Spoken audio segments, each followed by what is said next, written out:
Welcome back to Zimpaper's television network. My name is Robin Kundiwa.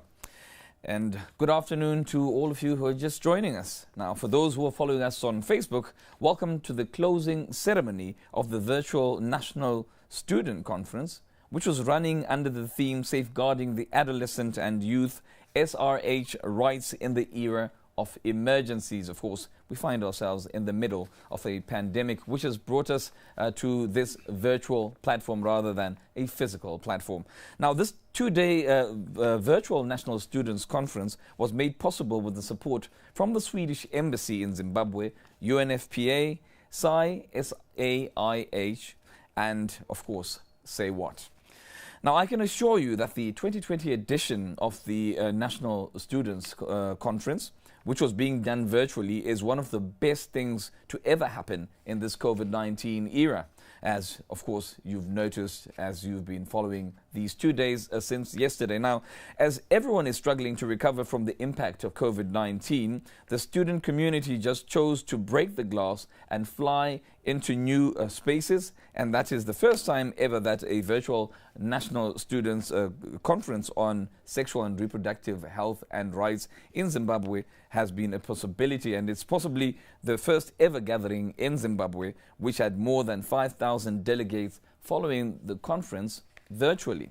Now, when all has been said and done, we want to know what were the resolutions and where do we cast our net post-2020. Now, this was a National Student Conference on sexual and reproductive health, gender-based violence, and to give the resolutions and way forward, I have a panel of students to give us that way forward. Now, before we go forward, I think some of you may have seen them. I had them in two different sessions this morning, and of course they're going to be assisting me in making those resolutions known. And if you didn't catch up with us this morning, I'm going to ask them to just briefly introduce themselves and tell us who they are in this matrix before, of course, we talk about the meat of everything else and the resolutions, really, that you reached today. I'll start with the gentleman. Okay, good afternoon, Robert. Good afternoon, everyone. My name is Tembani Kumalo, and I am a student from the University of Zimbabwe. Good afternoon, everyone. Pachipangwe kunevangati nawo maskati. I'm Rimbo Madzanka from the University of Zimbabwe. Rimbo Ethel Madzanka. Yes. Absolutely. And then? Thanks so much, Robert. My name is Monashe Maka, and I'm a student advocate with Say What. Absolutely. Well, I shall also be telling you that, of course, this is going to we're going to be having a closing ceremony, and that's we're going to be joined on the phone. We're going to be joined by the vice chairperson, no less, of the National Coordinating Committee for Say What, and that is Ebenezer.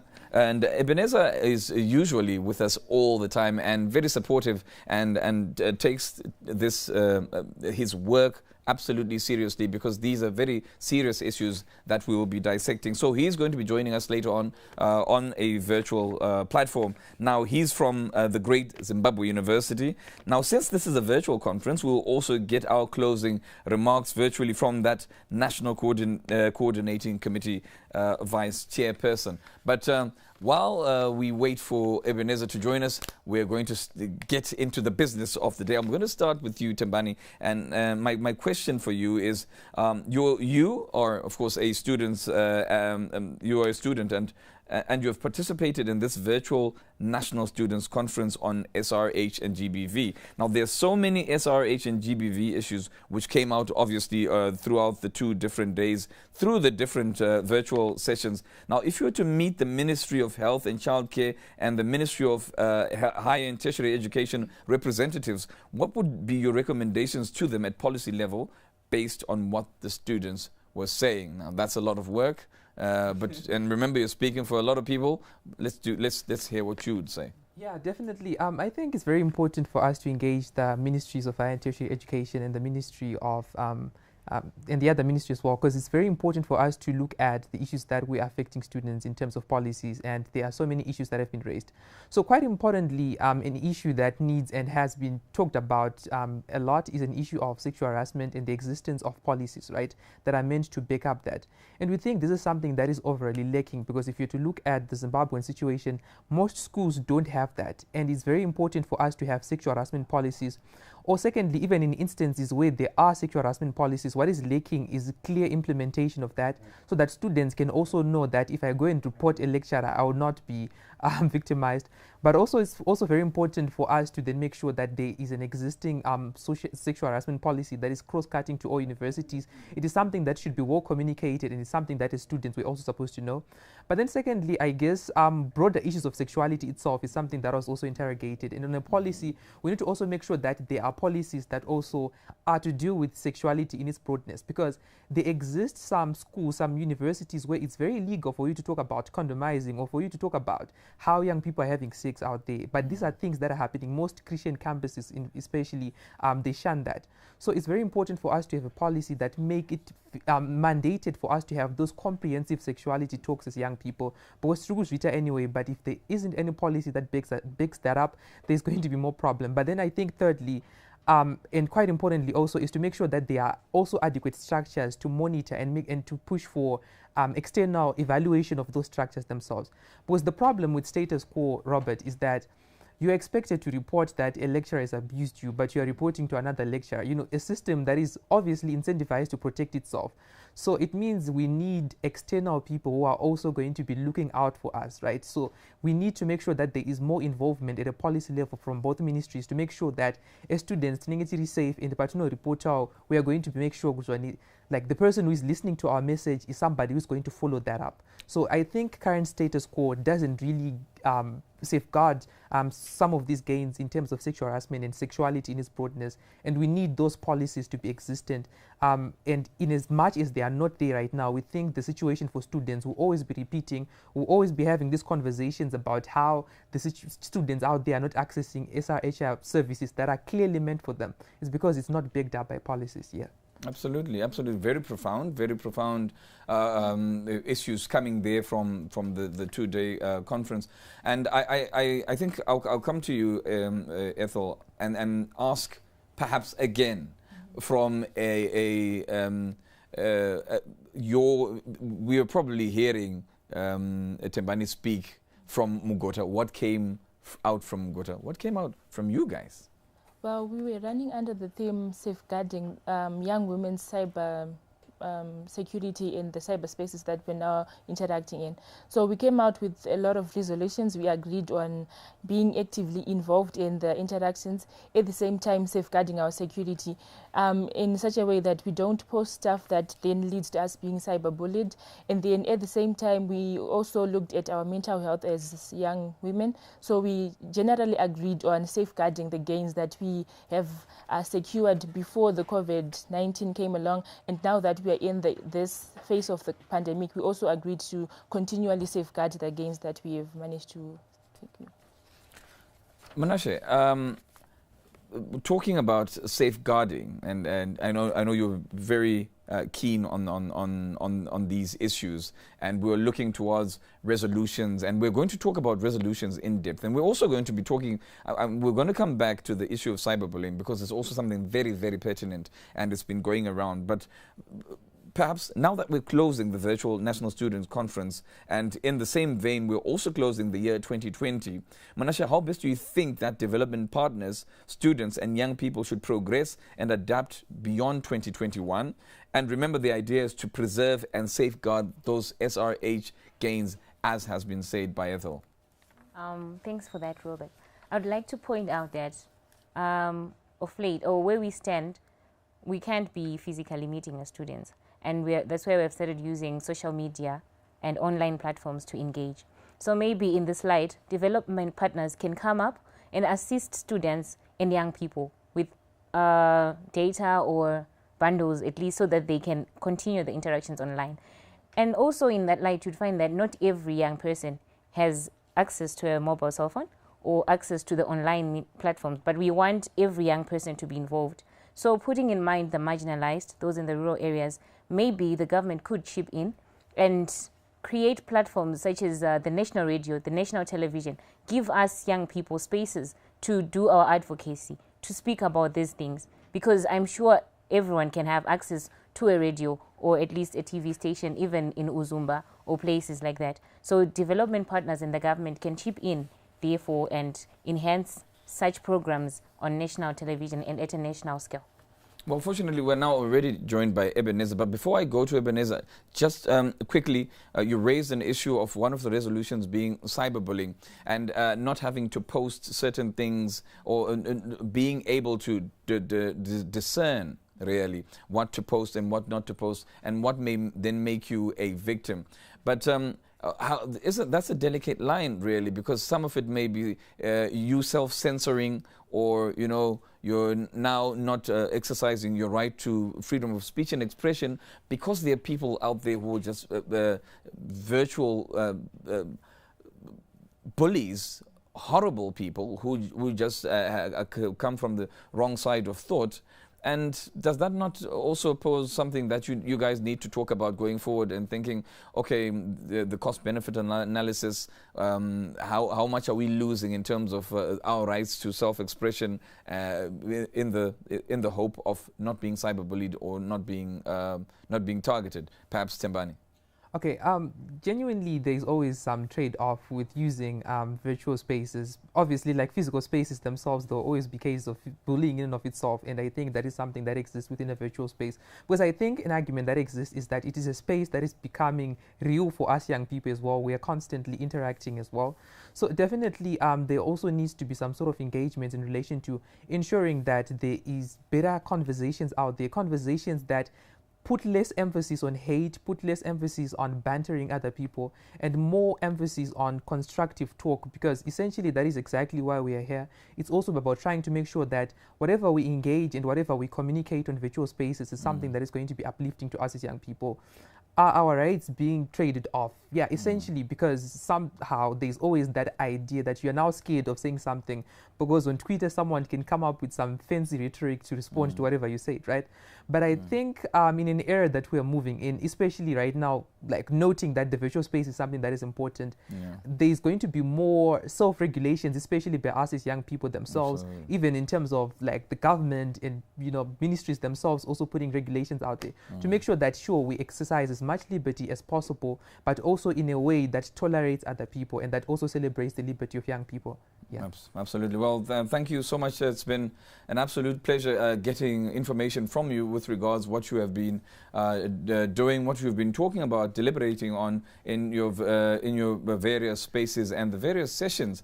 But hey, I'm just Robert Mkundiwa. I'm just the moderator of this session. But the owners of this conference are the students themselves. Now, I will virtually connect now, as I said, with Ebenezer Nobele. And he's the vice chairperson of the National Coordinating Committee, which is the highest decision-making body of the students. Ebenezer Nobela, welcome. Thank you very much, Bob. I'm glad I could join you today, though it's virtually. I have a little bit of a flu day. And to say what, how conscious we are about your social distancing. We're very sensitive to the issue of the pandemic and the need to safeguard our health and protect ourselves even as we get the work done. So that's virtually the reason why I am virtually joining you today. I hope that you're well, Rob. So I will commence now quickly to my remarks, which essentially will be to thank our partners who have supported us for this event to be a success.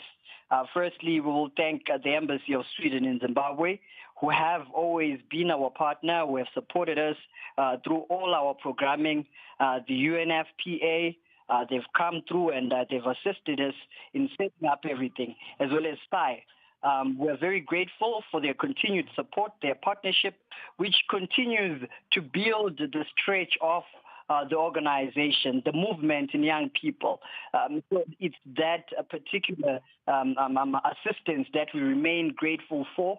We always interact with our partners, and they always have something to say. They always send us regards, they send us messages whenever we engage like this, and it's something that keeps on motivating us as young people in our program. Actually then give us those ultimate closing remarks, there's something that I also want you to be a part of, because of course you have been joining us virtually, but I've got people, young people in the studio here today, and while they talk to me about the resolutions in their various breakaway sessions, I want you to then also hear from them directly what the overall resolutions were, and this is something of course that you'll want to speak to as we go forward into your closing remarks. Now back into the studio, I think you guys were in the physical spaces and you were at the heart and in the engine room really of what was going on. So when we look at the overall resolutions, what were those? Because they shall look into the future and they shall determine your programming going forward, or what your demands are going forward. Tembani. All right, so there were a lot of resolutions that we talked about as young people, but the one that I'm going to specifically talk about now is the resolution about making sure that we also adjust from our traditional ways of living and promote more innovative spaces out there for young people. Because what COVID-19 has showed us is that in eras of emergencies, you cannot put an off switch toward, like, you cannot put an off switch, Pane, a sexual reproductive health right of a young person. We still have sexual needs. So there is always going to be a need for innovative approaches to make sure that the services that we're getting in the past, we're also getting them now. So that looks like the promotion of virtual spaces like we are doing right now. The more we talk about it, the more we also make sure that, you know, there are better conversations that we continue to have as young people. But I think it also translates to making sure that there are other approaches that make sure that the same message also reach across to the community itself. Like Mnashe was talking about community radios, right? And other things include strengthening of peer education models. So it was a point that was really suggested, and it's something that we also need to take note moving forward, yeah. Absolutely, absolutely. And Ethel, what will you latch onto as a resolution that ultimately came out of the deliberations? We generally agreed to break the couch of silence that is around the whole issue of gender-based violence in regard to young men.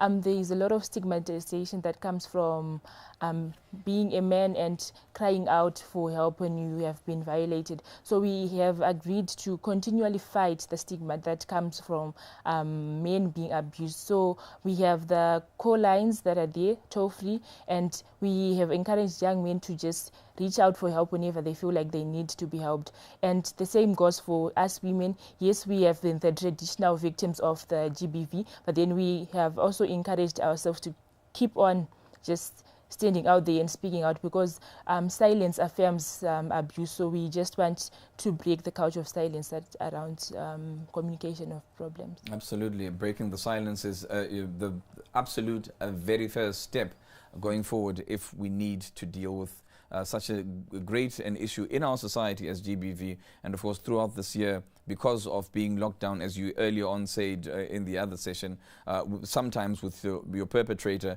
we've seen high numbers really of GBV, and this is something that we really need to scale back on, and breaking the silence is the absolute first step. And Mnashe? Taking off from where Wimbo left, you'd find that for us to be able to actually break the silence, we need community engagement, because if you're breaking the silence, it means there are people you're speaking out to. So those people need to be conscientized on the importance of sexual and reproductive health rights. Because if you're speaking out to people who are against your cause, your speaking out could be for no reason. So in that way, we need to also increase community engagement. And then the other point that was also raised up was in terms of even accessing some SRHR facilities, like for young ladies, people were saying most of the things that partners have been doing, they've been donating condoms, donating pads, but maybe we could try, instead of, you know how they say, instead of giving a man a fish, teach him how to fish. So maybe instead of donating pads to us, teach us how to make reusable pads. That way you're leaving the girl child empowered and sustained, and they can look after themselves even after you have gone, because you can only donate once, but I'm going to be menstruating for a lifetime. So that also needs to be taken into consideration. And then maybe the other thing is on the issue of policy implementation, we need to get everyone engaged. The police, the parents, the children, because now that there is less physical interaction, everyone has to be in on this. My parents have to be in on this. The society has to be in on this. even the religious leaders, because people are going to church. So it doesn't make sense that what you learn at school and what you're being taught in the religious spaces are two different things. At church, you're being told Jaco or menstrual cramps is a demon. And here you're being told, no, it's something you can actually address medically, so you need to speak out if you have such an issue. But because of your fear of discrimination and judgment from the society, you then come back to becoming silent, which is one of the things we are trying to work against. Again, we need to break that silence, and you speak passionately about community involvement, and this is another thing that we've seen from this virtual conference, that we really need to engage at every different spectrum of society, and certainly that's absolutely important. And Ebenezer, you've heard this, and I'm sure wherever you are, you're absolutely proud. Of course, we really commiserate with you. We know you would have loved to be with us to give us these closing remarks in person, but we wish you well with the flu. But anyway, from wherever you are, please give us those closing remarks before, of course, we declare this closed and we look towards a year of implementation.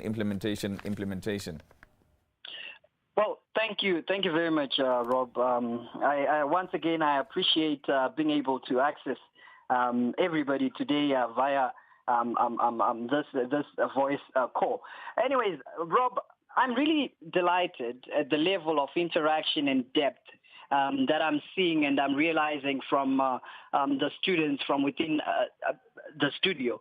It really just shows the depth and aptitude, really, of understanding that is within our student participants. And it's something that we delight on, and it's something that we continue to, that we are desirous to see as we grow.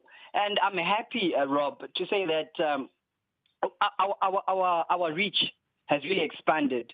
You will be familiar with our normal NSC meetings being hosted physically, but what you will realize is that for particularly this year, we have over 500 participants who joined via Zoom, and over 5,000 participants who accessed the platform via Facebook. Now, what that goes on to say is that we are really stretching and being able to reach the corners of the world, which I'm always grateful to you, Rob, and the entire ZTN crew, that you do a marvelous job in ensuring that we access the corners of the world through of course, the airtime that you give us. And also, I must say, Rob, that it's very striking and significant, our theme for this year, which is safeguarding the adolescent and youth SRH rights in the era of emergencies. Now, this speaks to the current situation that we're facing in the country and the world at large of the COVID-19 pandemic, which has adversely affected every area of our lives. There is no stone that has been left unturned. And that particularly shows that we are living in an era that needs us to be able to adjust and be able to do things in a different way. And this virtual conference itself is a sterling example of how much we've adapted and how much we are driven as a people to continue with the work that we are desirous of getting done, even in a time of conflict. Now, Rob, I must, when I was speaking to you previously, you know how I get so excited in terms of thanking the people who make things possible. I was mentioning our partners, the Embassy of Sweden in Zimbabwe, the UNFPA and SAI, whose support we continue to appreciate. And I must also emphasize again that we still appreciate them, and we look forward to engaging more over the years. And speaking of the virtual space itself, it's something that I want to encourage that, okay, this year we might not have been able to meet physically, but as we go forward, let us harness our social spaces, social media spaces, our internet spaces, our virtual spaces, so to speak, in doing our work and ensuring that we interact and share these ideas, which are, of course, invaluable to our growth and development as young people. Further, I must also thank Dr. Agnes Mahomva, with the Chief Coordinator of the National Response to the COVID-19 pandemic from the Office of the President, who has been our guest of honor and was there to deliver remarks, share some statistics, some interesting facts too, Rob. And it's something that we're very delightful of because we're able to access information at the very national level. And it shows the significance of our movement, our activism, so to speak, that we have attracted national presence, that we have attracted national attention. And these SRH issues that we talk about today are no longer illusory. They're ideas that we speak about, they're openly spoken about, they're celebrated even at the level of the state, which is something we continuously are grateful for. And finally, also, our participants from across our online platforms. Now, usually we have a fixed number of students from tertiary institutions, our vocational training centers, our other institutions of higher learning. But now, it's no longer restricted. We are saying the door is open. Come and learn about SRH, whether you are young, you're old, you're working, that's the advantage of the virtual spaces. It's accessible to everyone. So I'm grateful to our tertiary institutions for allowing our young people to participate, as well as everyone else, according to their own will, tapped into our space and accessed the information, as it were. And as the most wonderful time of the year, Rob, it's Christmas time. I want to wish everyone well with their families, those who are traveling, travel safe. We're going to be interacting continuously, of course, as we get into 2021. So from me, and the NCC leadership, it's been a great honor. It's been a great delight being with everyone this year. We appreciate everyone's participation, and I implore everyone to continue within the same spirit, because it is the spirit that indeed keeps us going. So, Rob, I wish you a very great time. It's the most wonderful time of the year, man. I just find something to do, make yourself happy. I know I still owe you one, Rob, but it's something that we can talk about. Thank you very much. I appreciate the time, Rob. Oh, thank you so much, Ebenezer Novella there, the Vice Chairperson of the highest decision-making body of the students. And, of course, giving us those closing remarks. And what more can you add to that? It's the season of giving. It's the merry season. And we're looking into a new year. And hopefully we'll have a better year next year. Now, following these closing remarks by Ebenezer, and he's just closed the curtain on the serious business. And we open another curtain of fun and edutainment, because Say What is for students, by students, and with students. Now, tonight, to Say What will be hosting a special edition of the Condomize campaign featuring Freeman and friends, starting at 2100 hours on the Say What Facebook page. So you have to be there to enjoy that. Now, special thanks to our partners, the Swedish Embassy in Zimbabwe, UNFPA, SAIH, and of course, Say What. They've made this virtual National Students Conference possible. So for me, Robin Kodiwa and the entire ZTN team, and my TD, and of course, my producer Mira Nsingo, it's been a great year, and see you in 2021.